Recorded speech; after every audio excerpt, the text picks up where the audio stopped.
योद्धाओं नमस्कार। वित्त वर्ष 2020-21 में आपका स्वागत है और उम्मीद करता हूं कि आप सब अपने अपने घरों में अपने परिवार के साथ सकुशल, सुरक्षित और स्वस्थ हैं और पूरा समय अभी आप अपने परिवार को अच्छे से दे रहे हैं।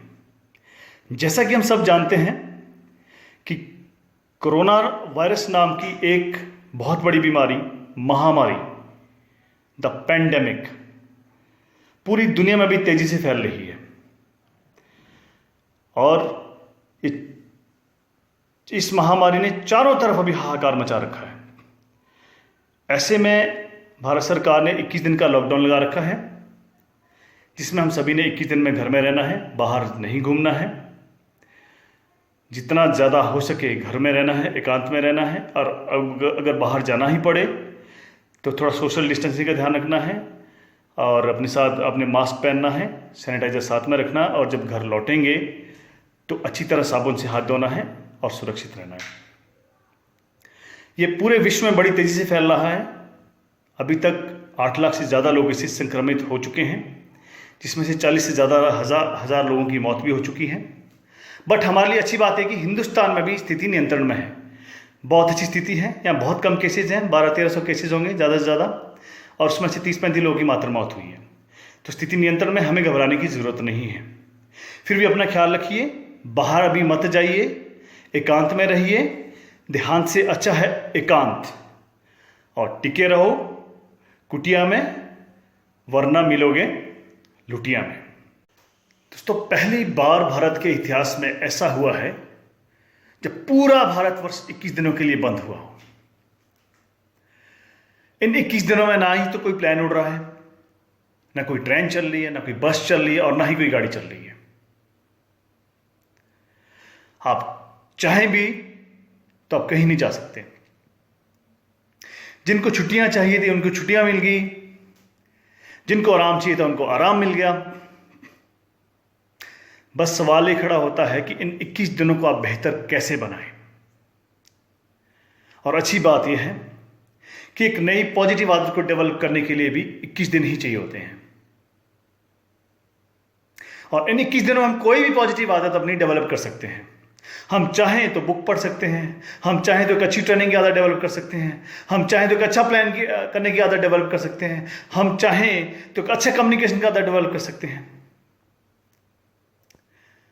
और आजकल तो सारे एक्सपर्ट्स ये बोल रहे हैं कि आप 21 दिन के अंदर गीता पढ़िए। और सेफ शॉप ने एक इतना अच्छा प्रोडक्ट अभी लॉन्च किया, इतना अच्छा प्रोडक्ट बनाया है, जिसका नाम है दोस्तों श्री भगवत गीता। और ये गीता मैं भी पढ़ रहा हूं, 2 बार पढ़ चुका हूं और बार बार इसे पढ़ रहा हूं। क्यों? क्योंकि गीता पढ़ने से हमारे अंदर ज्ञान का विस्तार होता है, नई ऊर्जा मिलती है, नया जोश मिलता है, नई पॉजिटिविटी मिलती है और सबसे अहम हमें आशीर्वाद मिलता है। और 2020 इसके बाद दोस्तों उन्हीं लोगों का अच्छा जाएगा जो ये 21 दिन अपने बहुत बेहतर बनाएंगे।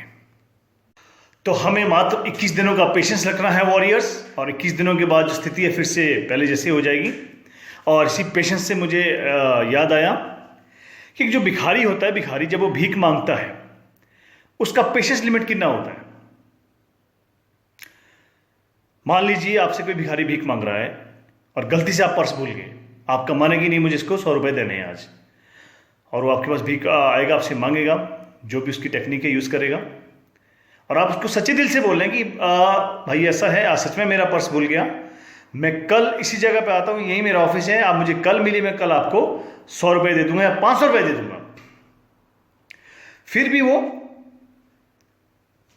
वो आप पे गालियां निकालेगा, हंसेगा और चला जाएगा, क्योंकि उसका पेशेंस लिमिट मात्र 1 मिनट, ज़्यादा से ज़्यादा 2 मिनट, उसको तुरंत चाहिए। ऐसा ही पेशेंस जो होता है, जो दिहाड़ीदार होते हैं, सुबह जाते शाम को काम करके आते हैं और अपने साथ अपना सैलरी भी लेके आते हैं, उनका कितना होता है? उनका मात्र 1 दिन का पेशेंस लिमिट होता है। सुबह जाते शाम को अपना कमाया हुआ पैसा वापस लेके आते हैं। और जॉब वालों का पेशेंस लिमिट वो 1 महीने का होता है। एक तारीख को जाते हैं, अगले 1 तारीख को उनका सैलरी मिल जाता है। तो और हमारा पेशेंस लिमिट दोस्तों, क्योंकि डायमंड आदमी एक दिन में नहीं बनता, एक महीने में नहीं बनता, शायद एक साल में भी नहीं बनता, एक सक्सेसफुल एंटरप्रेन्योर एक साल के अंदर नहीं बनता है। तो हमारा पेशेंस लिमिट कहीं ज़्यादा है। ये मात्र 21 दिन का पेशेंस रखना है और 21 दिनों के बाद स्थिति बिल्कुल सही हो जाएगी। फिर से हम वैसे प्लान करेंगे, वैसे फॉलो करेंगे, वैसे सेल उठाएंगे, वैसे ही चेक बनेंगे और वैसे ही हम धमाका करेंगे दोस्तों। सो वॉरियर, आखिरी में बहुत इंपॉर्टेंट बात वो है जिम्मेवारी और बाउंस बैक। जब हम इस बिजनेस में आते हैं तो वॉरियर किसका बिजनेस हुआ? सिर्फ शॉप हमारा नहीं, पहले मेरा। किसका बिजनेस? मेरा बिजनेस। इस बिजनेस में जब हमारा चेक बनता, मान लीजिए 1 लाख का चेक बना, तो किसका चेक? मेरा। इस बिजनेस में आने के बाद आप गाड़ी लेते हैं तो किसकी गाड़ी? मेरी। इस बिजनेस में आने के बाद आप घर लेते हैं, मकान लेते हैं, तो किसका मकान? मेरा। और मान लीजिए आपके साथ आपकी वाइफ खड़े हैं और आपसे लोग पूछते हैं किसकी वाइफ है, तो क्या बोलोगे? हमारी बोलोगे या मेरी बोलोगे? मेरी बोलोगे। किसकी वाइफ? मेरी। जब बिजनेस मेरा, चेक मेरा, गाड़ी मेरी, घर मेरा, वाइफ मेरी, तो जिम्मेवारी भी मेरी। जिम्मेवारी भी हमारी नहीं, मेरी। इस बिजनेस में हर जिम्मेवारी मेरी दोस्तों। और इसके बाद पूरा हिंदुस्तान, सिर्फ शेफ शॉप ही नहीं, सिर्फ वॉरियर ही नहीं, पूरा हिंदुस्तान कम बैक करेगा, बाउंस बैक करेगा 21 दिन के बाद बड़ा स्ट्रॉन्ग, पहले से ज्यादा ताकत के साथ, ज्यादा ऊर्जा के साथ, ज्यादा जोश के साथ हम बाउंस बैक करेंगे दोस्तों। और इस बाउंस बैक पे मुझे डॉक्टर विवेक बिंद्रा की 2 पंक्तियां याद आ रही है। When you get a setback, do not sit back, only step back and bounce back warriors. एक जबरदस्त तरीके से, एक जबरदस्त ऊर्जा के साथ हमने फिर से बाउंस बैक करना है। Thank you very much.